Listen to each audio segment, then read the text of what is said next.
जोहोलावजोफ्रा जिउ बावनांदों बे बिटिसि बिटिआरनि थाखाय बेखायनो बड'फा ब्रह्म गोदो बुंलांदों जातिनि गेजेराव फोथायलायनो थानांगोन नांगौ बिसास गावजों गाव थालायनांगोन खुनु गावनि गेजेराव इग'स्टिक माने गावखौनो गाव दुग्गानाय गावखौनो गाव एकदमबारे अहंकारि बे जिनिसा थानो मोननाय नङा नांगौ बेखायनो आङो माखासे मेथाइ लिरदों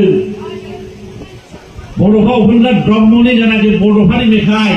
बे बड'फा मेथाइ आं लिरनायसो आरो आं मेथाइ लिरबावदों आं बर' बे मेथाइखौबो लिरदों दिरुनथ'वाखै दिरुनसिगोन कয়েক मासनि उनाव बिथाङा जोंनो माखासे बोसोन होलांदों खिन्थु बोसोन होलांनाय जानाखि जोंनि दैदेनगिरिफोर दंमोन सासेनि उनाव सासे सासेनि उनाव सासे सासेनि उनाव सासे रुंसारि जालांजोब्बाय बेखायनो दानि जानाखि जेनेरेसन दानि जानाखि दैदेनगिरिफोर बिथांमोननिसिम आंनि खावलायनाय बे खावलायनायानो जाहैबाय बड'फा उपेन्द्र ब्रह्मआ बुंदों गेरेमसा जाति दानांगौ गेरेमसा जातिखौ जों बोरै दानो हागोन गेरेमसा जाति माने आलादा रायजोखौनो जों बुजिदों गेरेमसा आलादा रायजोबासो जों गेरेमसा जाति दानो हागोन बे आलादा रायजो एबा गेरेमसा जातिखौ दानांगौब्ला जोंनो खौसेथिया जोंनो दरखारथार बेखायनो बाहाय नुजानो हानाय गासैबो लिडार केडार फल'वार गासैखौबो आंनि खावलायनाय जों खौसेथिनि थाखाय जों हाबा मावनांगौ दिनैनिफ्रायनो दिनै जाया गाबोन जाया समफोर इउनिफिकेसनखौ जों मास जुजिनांगोन आरो आंनि मोनसे खावलायनाय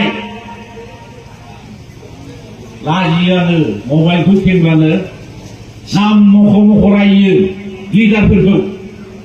सनमान होनायानो गैलिया सोरनो बिसोरनो लिडारफोरखौ नाम मख'नानै रायनो आन्दलन जागायबा हासाव गैया खियाव गैया हाग्रामा महिलाखौ रायबा जों गोसोआव गाज्रि मोनो प्रमद बर'खौ रायबा जों गोसोआव गाज्रि मोनो दिपेन बर'खौ रायबा जों गोसोआव गाज्रि मोनो रन्जन दैमारि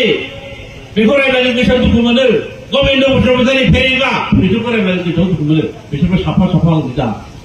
खाम्फा बरगयारि चन्दन ब्रह्म सोर खाम्फा बरगयारि चन्दन ब्रह्महा बिथांमोन गैयाब्ला बिटिसि जाया पलिटिकेल राइट्स होनना बुंदों राजनीतिक अधिकार बे राजनीतिक अधिकारखौ बिथांमोन नङाबा मोना शिक्षितखौ संबिधानिक होनना बुंदों बे संबिधानिक बुस्थुखौ बिसोर बानायदों सावरायनायनि गेजेरजों बेखायनो खबरदार जोंनो नांगौ जातिखौ खौसेथि इउनिफिकेसन नांगौ बहाय इउनिफिकेसन जानो नागिरबा रायज्लायनो नागिरबा माखासे एकदम ससियेल मिडियायाव बुंफाग्रा दङ ओरै जानोसै हामि जाबि बखिलाबायसै खामानि गैया दामानि गैया बाराखौ बायलै आथावथाव जायोना आरो बर' जायगाफोर नामखाल जानांबाय सोरबा बेखौ होफागोनलां बर' जायगाखौ सिनायगौ बियो आंखौ होनलाय सोरबा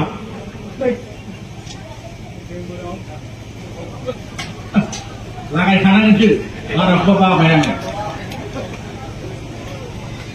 आं माने बिराद दुखु मोनदों मावनो हो लिडारफोरखौ सुस्थ' महरसे साननो हो जेनेरेसनाव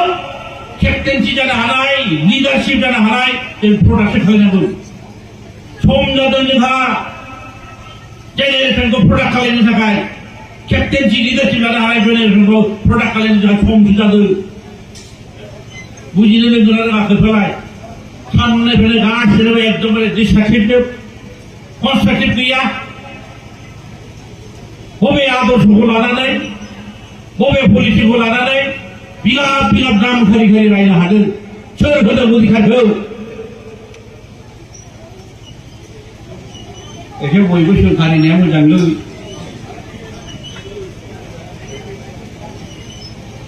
सोंखारिनाया मोजां दिनैनिफ्राय आं खावलायदों जोंहा